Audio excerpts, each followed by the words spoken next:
இன்றைக்கி நாம் அரிசி ஊற வைக்காமல் இன்ஸ்டண்ட்டாக இமீடியட்டாக பண்ணக்கூடிய சூப்பரான சாஃப்டான பூ மாதிரி இட்லி எப்படி பண்ணலான்னு தான் பார்க்க போகிறோம். இது அரிசி மாவு பயன்படுத்தி நம்ம பண்ண போகிறோம். இதுக்காக ஒரு பவுலில் 1 கப் அளவுக்கு உளுந்து எடுத்து இதை தண்ணி ஊற்றி நல்லா வாஷ் பண்ணுங்கள். 1 டீஸ்பூன் அளவுக்கு வெந்தயமும் போட்டுக்கோங்க. போட்டு நல்லா வாஷ் பண்ணிவிட்டு கொஞ்சமாக தண்ணி சேர்த்து மூடி போட்டு இதை ஒரு 2 மணி நேரம் நம்ம ஊற வச்சிடலாம்.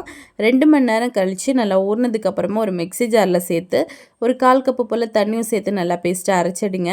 மறுபடியும் மிச்சமாக இருக்கக்கூடிய உளுந்தையும் அது கூடவே பார்த்திங்க அப்படின்னா நம்ம வந்து 1 கப் அளவுக்கு சோறு ஆட் பண்ணணும். அதாவது வடித்த சாதம் அதையும் போட்டு இது கூடவும் 1/4 கப்பு தண்ணி சேர்த்து நல்லா பேஸ்ட்டை நம்ம வந்து அரைச்சி எடுத்துக்கலாம். தண்ணி வந்து அதிகமாக சேர்க்க வேண்டாம். இப்போ இது மாற்றி வச்சுட்டு இது கூடவே பார்த்திங்கன்னா 3 கப் அளவுக்கு அரிசி மாவு சேர்த்துக்கோங்க.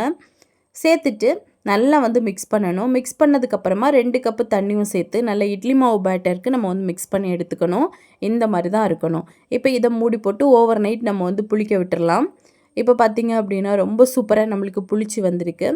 இதை வந்து இட்லியாக ஊற்றிடலாம். தேவையான அளவுக்கு உப்பு போட்டுக்கோங்க, ஒரு 1/2 டீஸ்பூன் அளவுக்கு. இப்போது நான் இட்லி துணி தான் வச்சுருக்கேன், அதில் வந்து நம்ம இட்லியாக ஊற்றிடலாம்.